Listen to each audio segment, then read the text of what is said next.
So, ano gagawin natin sa part na ito? So next, PowerPoint. upo muna tayo sir. So, para hindi mahirapan si masahista, kailangan na ilipot ng dito sir, sa taas. Yan. Ito sir, tanggalin natin itong phone sir. Pag-hirap tayo ng buhay. Guys, ganyan ang anong pagmamasahe, no? Okay, please, watch this. Habang nakaupo si client, patong mo yung kanya, boss.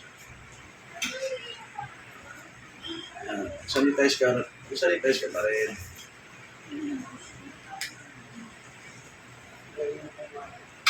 Okay.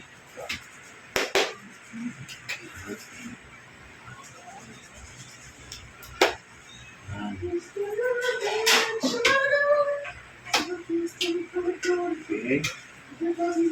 So, okay pala guys, kapag nagmamasahe po kayo sa harap, so pinakailangan, nag-iwasan natin yung post-it yung buto niya. Kasi ang buto talaga, lalo na pag halimbawa, sisira yung merong dito sa buto, lalo na pag alamin nyo muna kung namamanas ko yung buto niya.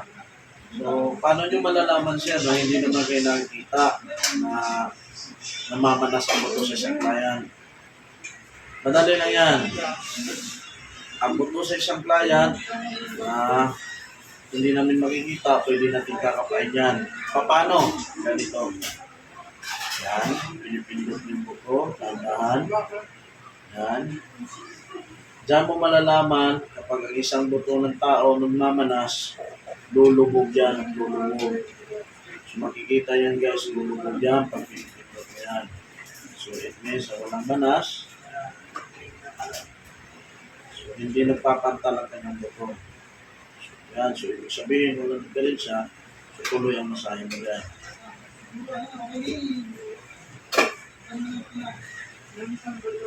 Masahe mo yan, sir. Yan. So masahe mo dyan. Acupressure, nasa gilid ng buto.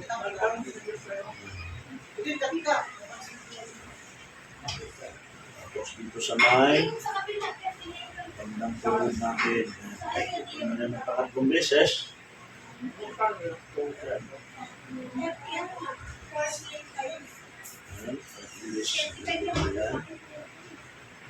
So actually, tanongin mo rin yung client mo kung